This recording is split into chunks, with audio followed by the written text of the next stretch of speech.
Welcome to another session of Storytime with me. Yes, I'm Miss Seema and you are watching Seema's Storytime. Yes, children, I hope you all are doing fine, children. And the weather in your part of the country is getting better and hope the sun is shining soon or is going to shine soon. Yes, because back here in India, as I said before, it is a nice sunny day. Good children.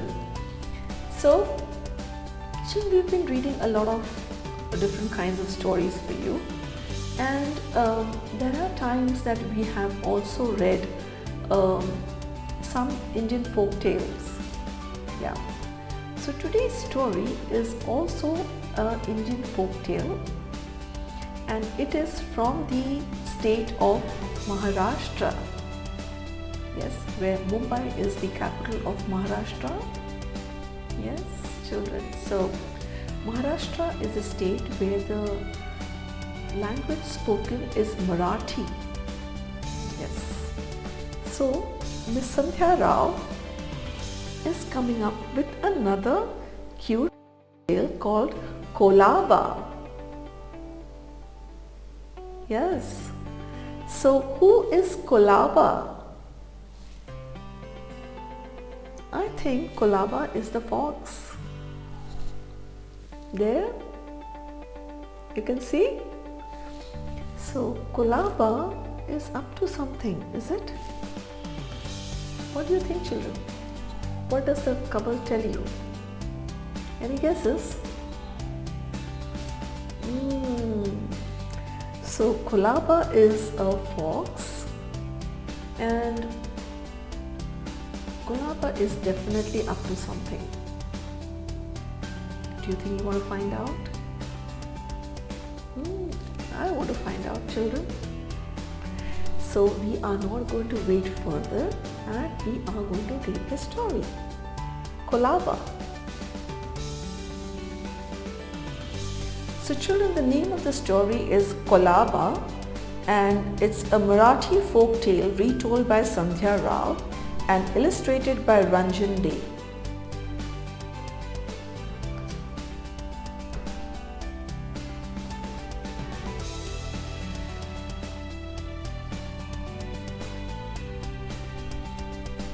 Sonabai lived in a village in the Vindhyas.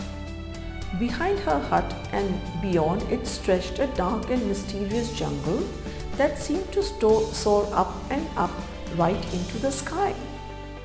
Sonabai lived all alone, but she was never lonely.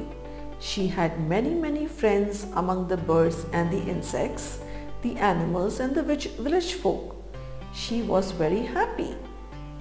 So children, the Vindhyas are the mountain range in central India. Beside Sonabai's hut grew a tree unlike any of the trees in the jungle. It had the juiciest, most tasty red berries you could ever imagine.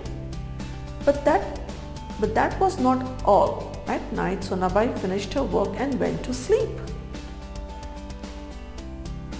When she woke in the morning, she found a carpet of juicy berries under the tree. This happened every day. The red berry tree was a very special tree. It's like magic, Sonabai said to her friends. It really was. Happily, Sonabai gathered the berries in her pallu and took them into the hut. A few she kept for her friends and herself. The rest she made into gooey, chewy, spicy, sweet halwa.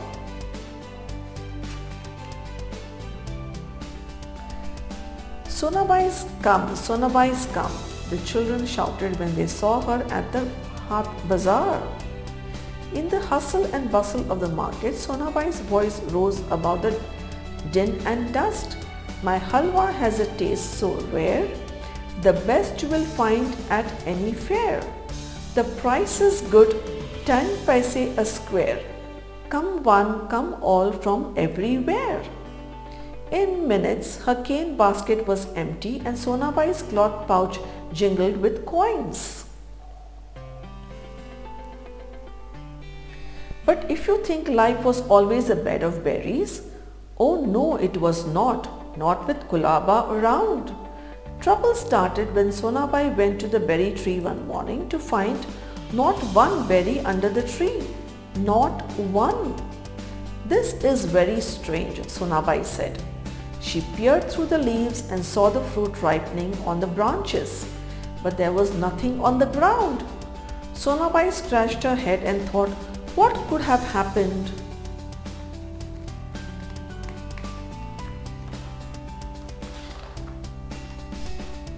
And then she saw them, telltale paw prints going round and round the tree. Sonabai followed the trail and tripped over piles of berry seeds. Chee! She exclaimed, and she picked herself up. Chee! The same thing happened the next day and the next and the next. Somebody was eating her berries and leaving a mess behind. Sonabai grew more and more furious until after the 5th day she couldn't take it anymore.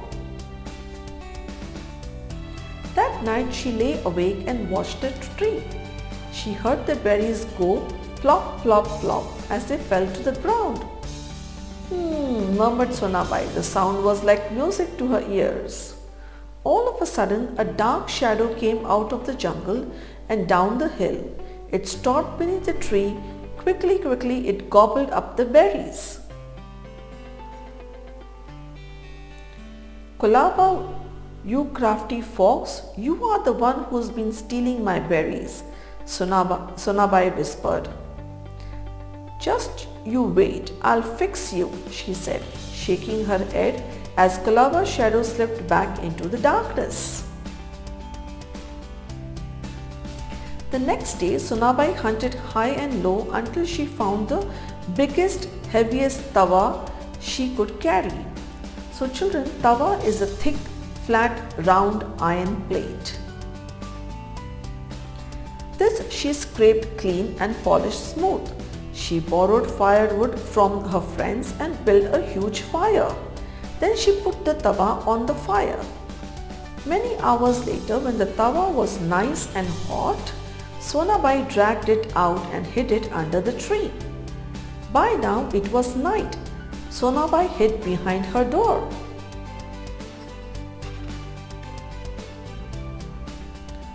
Soon enough, down the hill came Kolaba. Swiftly, secretly, he started gobbling up the berries. Sonabai waited and watched. Suddenly there was a thrilled scream. Ai! Howled Kolaba. Ai! Ai! Ai! Sonabai cackled with glee. Kolaba! Kolaba! Sonabai called from the hut. Bore pikli ka! Teri pikli ka! Are the berries ripe or is your bottom? Yow! Yow! Yow! Yelled Kolaba. Teri pikli! He wailed as he hobbled back into the jungle, dragging a red, swollen bottom behind him. Sonabai was almost sorry for the fellow, but Kolaba never came that way again. The end. Well, Sonabai had no choice but to do that. Wow, children! Sonabai had a very nice and cute idea to make sure that Kolaba doesn't come and eat her berries. Poor Kolaba, his bottoms were burnt. But what to do? She had to protect her tree, right? Sonabai had to protect her tree because that was her only way of living. So it was a lesson learned by Kolaba, and he made sure that he will not do that again. Isn't it? Great, nice, cute little story, and we did manage to learn something from it. Isn't it, children? Good. With that thought, we will come to an end to another exciting session of story time. Children, I hope you liked the book, and we will come back more. Till then, it's a bye-bye. See you soon.